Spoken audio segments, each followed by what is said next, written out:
बिस्मिल्लाहिर्रहमानिर्रहीम। अल्लाह पाक ने इंसानों को पैदा करने से पहले ही सारी बनी नौ इंसान की तकदीरें लिख दी, किसको कितना रिज़्क देना है। बच्चा जब माँ के पेट में होता है तो चौथे महीने में एक फ़रिश्ता आता है और उसकी तकदीर, रिज़्क, उम्र और सारी चीज़ें लिख कर उस तख्ती में लिखी होती हैं जो उसके गले में डाल जाता है। बहुत सारे इसका मतलब गलत तौर पर समझ लेते हैं कि रिज़्क तो मुक़द्दर किया हुआ है, तकदीर में लिखा हुआ है, लिहाजा हमें कुछ भी नहीं करना चाहिए, हाथ हिलाए बगैर भी रोज़ी तो मिल जानी है। आसमानों में रिज़्क लिखा हुआ है, लिहाजा हमें मेहनत और कोशिश करने की क्या ज़रूरत है।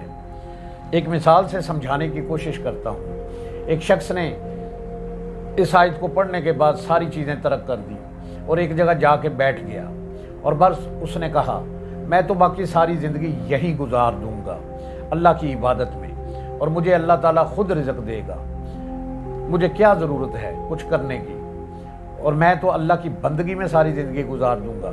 और वो वहाँ बैठकर अल्लाह की बंदगी करता रहा। अल्लाह रिज़्क देने पर कादिर है, इसमें कोई शक नहीं, लेकिन इसने हमें हुक्म दिया है कि हम अपनी सलाहियतों को इस्तेमाल करके हलाल रिज़्क की कोशिश करें।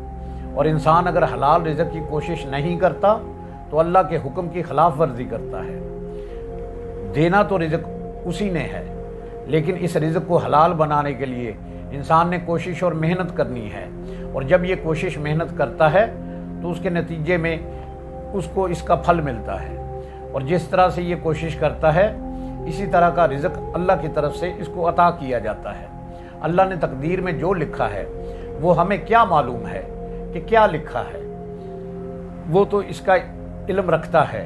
तो जो उसका इल्म है हम उसके ऊपर तकिया करके बैठ जाएं तो हो सकता है कि उसने ये लिखा हो कि अगर ये मेहनत करेगा तो उसको इतना रिज़्क मिलेगा, अगर मेहनत नहीं करेगा तो इसको इतना रिज़्क मिलेगा।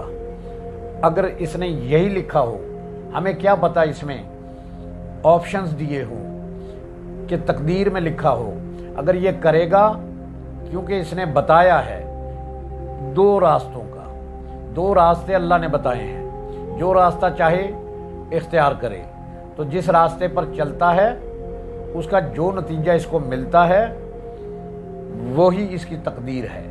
नबी करीम सल्लल्लाहु अलैहि वसल्लम ने फरमाया, जिसको ये बात पसंद हो कि अल्लाह पाक उसके रिज़्क में इजाफ़ा कर दे, उसका रिज़्क बढ़ा दिया जाए और उसकी उम्र भी बढ़ जाए, हालांकि ये भी मुक़द्दर कर दी गई है, तकदीर में लिख दी गई है, रिज़्क भी बढ़ जाए, हालांकि ये सब लिख दिया गया है, तो उसको चाहिए कि वो सिला रहमी किया करे, रिश्तेदारियों को जोड़ा करे।